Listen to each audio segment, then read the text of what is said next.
अगला फॉर्मूला हमारा शुरू होने वाला है वो है काउंट इफ, है ना। काउंट मतलब गिनना, इफ मतलब एक कंडीशन आ जाती है, यदि, है ना। यदि हम यहाँ पर देखें कि 95 है तो कितनी बार दिया हुआ है, अगर है 66 अगर हम फाइंड करा रहे हैं, उसे काउंट करा रहे हैं तो कितनी बार है, 20 काउंट करा रहे हैं तो कितनी बार है, ठीक है ना। ये सारी चीज़ें हमें नंबर्स में काउंट करानी है तो हम यहाँ पर काउंट करा सकते हैं किस फॉर्मूले के थ्रू, काउंट इफ के थ्रू। काउंट इफ केवल एक ही कंडीशन लगा करके देगा और काउंट इफ सम को मोर देन वन कंडीशन लगा करके देगा। ठीक है, चलिए देख लेते हैं। फॉर्मूला यूज करेंगे, इज इक्वल टू काउंट, ये देखिए ब्लैंक के जस्ट नीचे आ जाएगा काउंट इफ।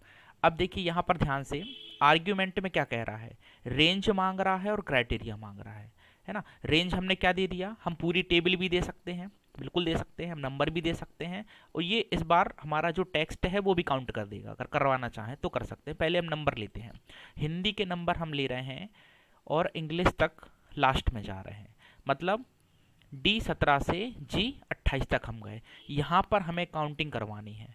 इसके बाद क्या कह रहा है, कॉमा, अब बोल रहा है कंडीशन दीजिए। कंडीशन मतलब क्राइटेरिया, क्राइटेरिया को यहाँ पर कंडीशन कहा जाता है। तो उस कंडीशन के तौर पर हम यहाँ पर एक वैल्यू लिख भी सकते हैं, जैसे 95 हमें फाइंड करना है कि कितनी बार है, काउंट करवाना है ना। या फिर हम एक खाली सेल भी दे सकते हैं कि हम वहाँ पर जो भी वैल्यू लिखेंगे उसको आप काउंट करके दो कि कितनी बार वो यूज़ की गई है।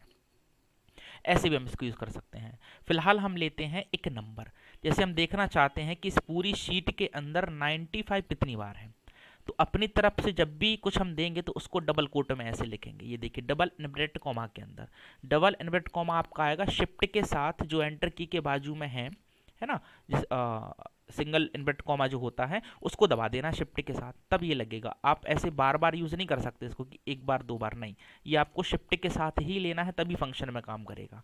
हमने क्या कहा, 95 कितनी बार है, और डबल कोट को बंद किया, डबल कोटेशन को बंद किया, एंटर करके फाइंड करा दिया। ये देखिए कितनी बार है, केवल एक बार 95 लिखा हुआ है।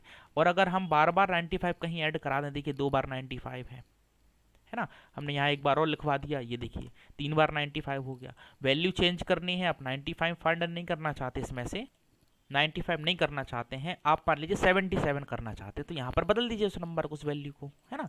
आप ले जाके एंटर कराइए, देखिए 77 कितनी बार यूज़ किया गया है, 77 बार यूज़ किया गया है ना। और अगर हाईलाइट कराना है तो ये हाईलाइट आप कहाँ से कराएंगे, कंडीशनल फॉर्मेटिंग से करवाएंगे। हाईलाइट सेल्स रूल से इसको हमने पढ़ लिया था, जैसे इक्वल टू की बात हो रही है, क्या फाइंड कराना चाहते हो आप, 77, ठीक है।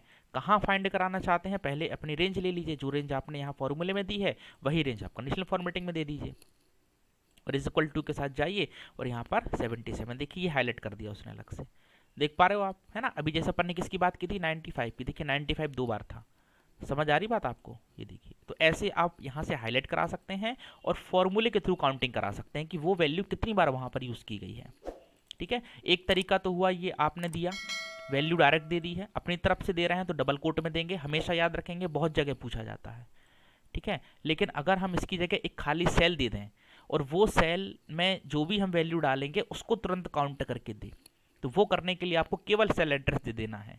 जैसे कि हम बात कर रहे हैं यहाँ पर, मान लीजिए G13 की हम बात कर रहे हैं, जो G13 है ना, इसके बाजू में जो खाली सेल है, कौन सी वाली खाली सेल है, ये देखिए ये एक खाली सेल है, इसका सेल एड्रेस क्या है, G13। ये वाली सेल एड्रेस हम यहाँ पर डाल देते हैं, क्या लिख दिया है, G30, ये देखिए सेलेक्ट कर लिया उसने। बाहर आके आप इसको एंटर कराइए, अभी आंसर क्या आ रहा है, 0 आ रहा है। अब यहाँ पर आप लिखिए, जैसे आपने 77 अभी फाइंड किया था, 77 लिखा, ये देखिए कितनी बार है, 6 बार है, देख पा रहे हो आप, ये देखो मिल रहा है रिजल्ट। आपने 95 फाइंड करना है, 95 कर लीजिए, दो बार है। आपने यहाँ पर जैसे 24 फाइंड किया, कितनी बार है, 24 भी दो बार है। 78 फाइंड कराना है, कितनी बार है, एक बार है, ये देखिए, देख पा रहे हो आप, है ना। कोई भी नंबर आप यहाँ पर डालेंगे उसकी काउंटिंग करके ये इफ आपको दे देगा। कोई भी नंबर डालिए XYZ, जैसे हम 26 डालते हैं, 26 कितनी बार है वो देख लेते हैं। ये देखिए 26 जो है पूरे के पूरे डेटा में 5 बार यूज़ किया गया है, ठीक है। इसकी जगह अगर मान लीजिए हम लेना चाहते हैं कि गर्ल्स कितने हैं, बॉयज़ कितने हैं, वो भी हम ले सकते हैं, तो इस बार हम रेंज चेंज कर देंगे और हमारा जो क्राइटेरिया है वो सेम रहेगा। रेंज हमने इस बार ये डाल दिया, ये देखिए। अभी 0 आ रहा है। अब आप देखना चाहते हैं कि इस पूरे रिजल्ट के अंदर बॉय कितने हैं, तो बॉय केवल 5 हैं। और गर्ल्स कितने हैं, तो यहाँ पर आप गर्ल्स लिख दीजिए। गर्ल लिखा हुआ, गर्ल्स नहीं लिखा हुआ है, तो गर्ल कितने हैं, 7 हैं। 7 हम लड़कियां हैं और 5 लड़के हैं।